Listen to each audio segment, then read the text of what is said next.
আসসালামু আলাইকুম দর্শক, আজকে আমি একটা নতুন ভিডিও নিয়ে আসছি। তো এতদিন আপনাদের আমি ভিডিও দিতে পারিনি, আমি দেশের বাড়ি ছিলাম। তাই আমি আসছি কালকে। তা আজকে আপনাদের জন্য একটা নতুন ভিডিও নিয়ে এসেছি আইল মাছের। তাই এখানে একটা আইল মাছ নিছি, এখানে আলু নিছি, এখানে নিছি রসুন বাটা, টমেটোর কুচি, পেঁয়াজ কুচি, কাঁচামরিচ কুচি, টক লবণ, মরিচের ফাঁকি, ধনিয়ার ফাঁকি, হলুদের ফাঁকি, সর্ষে বাটা, পেস্ট বাটা। তা আমি এই উপকরণ দিয়ে আমি রান্না আপনার সুস্বাদু একটা তরকারির ভিডিও নিয়ে আসছি। খাইতে অনেক টেস্ট লাগে। তাই আজকে আমি ভিডিওটা দেখাই, চলেন পুরো ভিডিওটা। চুলা এখন আমি কড়াই দিয়ে দেব। আইল মাছটা ভাজার জন্য আমি হলুদের ফাঁকি দিলাম 1 চামচ, লবণ দিলাম 1 চামচ, মরিচের ফাঁকি 1 চামচ। না ভাঙে এই জন্য আমি একটু তেল মিশাইলাম, সরষে তেল। আপনার আসলে সাদা তেলও মিশাইতে পারেন। হয়ে গেছে, এখন আমি তেল দিয়ে দেবো, সরষে তেল। তাই এই যে আমি তেল আর ওই দিয়ে সুন্দরভাবে মাখাইছি জানি মাছটা না ভাঙে ভাজার সময়। হয়ে গেছে, এখন আমি মাছটা দিয়ে দেবো। বিসমিল্লাহ।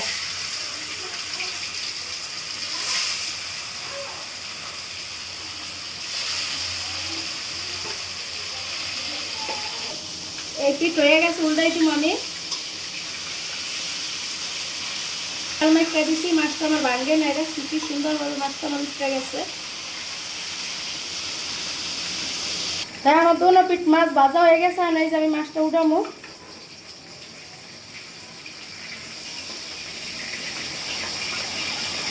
আমার মতন ভালো মতন ভাজা নেবেন, না তো মাছটা ভাঙ্গা যাব, কোনো স্বাদ লাগবে না মাছটা থেকে।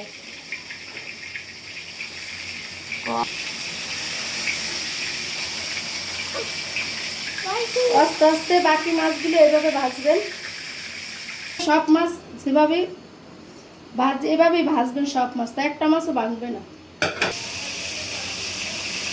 এখন আমি সব মশলা মিক্স করে নিব। তাই যে রসুন বাটা দিলাম, পেঁয়াজ বাটা, সর্ষে বাটা সামান্য দিয়ে দিলাম, 20 গ্রামের মতন সর্ষে বাটা দিচ্ছি। এখন আমি টক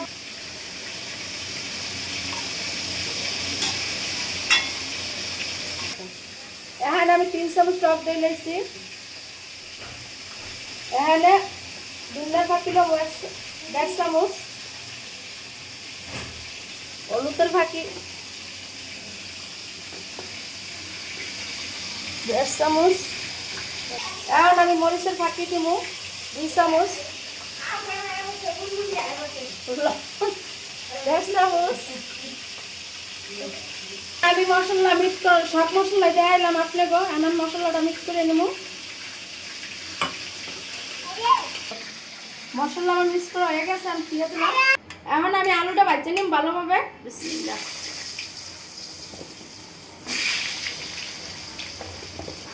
আলু ভাজার জন্য আমি 1 চামচ লবণ দিলাম, আধা চামচ হলুদের ফাঁকি দিলাম। আলুটা আমি ভালো মতন ভাজতে নিব।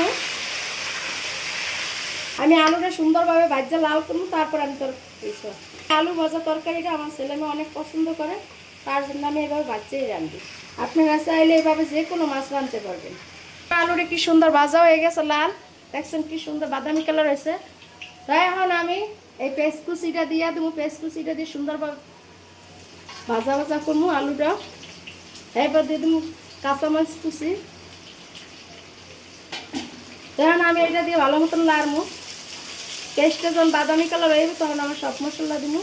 পেঁয়াজ কষাইও লইতে পারেন। তারপর পেঁয়াজ আর আলু দেখেন এই যে বাদামি কালার হয়ে গেছে। এখন আমি সব যে মশলাটা করে রাখছিলাম মিক্স করে, এই মশলাটা সম্পূর্ণটা আমি দিয়ে দেবো। এখন আপনারা দেখতে থাকেন। এই মশলাটা দিয়ে আমি ভালো মতন কষাবো। এখন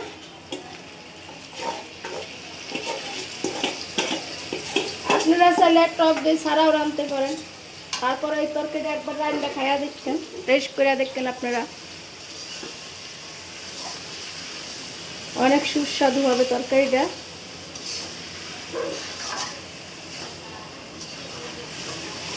তা আমার ধনিয়া পাতা নাই, তার জন্য আমি 2টা তেজপাতা দিয়ে দিলাম। আপনার ছেলে ধনিয়া পাতাও দিতে পারেন, তেজপাতাও দিতে পারেন, জিরা বাটাও দিতে পারেন। তা আমি জিরা বাটা দিই না, আমি শুধু তেজপাতা দিচ্ছি। এই যে আমি টমেটো কুচি মানে এর সাথে সাথে টমেটোর আলু সব একলগে কষামো মশলা, তারপরে আমি গরম পানি দিই তরকারিতে। আর কি সুন্দর কালার, আর কি সুন্দর কষাইছি, দেখছেন কি সুন্দর হয়েছে। দেখেন আমার তরকারিটা, এই যে দেখেন সব গলে গেছে পেস্ট। এইভাবেই কষাইতে থাকবো আমি। টমেটো যতক্ষণ না গলবো ততক্ষণ আমি কষাইতেই থাকবো। টমেটো গলার পর আমি পানি দিব। দেখেন এই যে আমি কোনো পানি ব্যবহার করি নাই তরকারিটায়। এই যে কি সুন্দর তেল বাইরেতে আছে মশলা, দেখছেন আমি কোনো তেল ব্যবহার করি, তেলও দিইনি, সামান্য আমি ওই তেল দিয়ে আমি এই যে সব করলাম। তা আমি কোনো পানিও ব্যবহার করি না। এই যে দেখেন তরকারিটা কি কালার, এই যে দেখেন। তো আমার টমেটোর আস্তে আস্তে গলে যেতে আছে।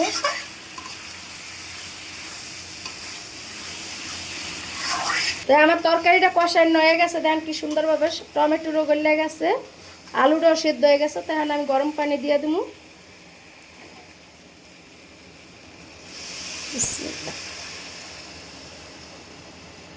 এই পানিতে আমার তরকারি হয়ে যাব।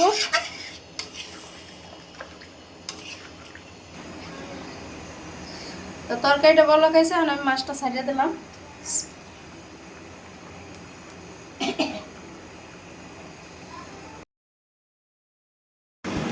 তা আজকের মতন আজকে এই পর্যন্তই ভিডিও। আল্লাহ হাফেজ দর্শক।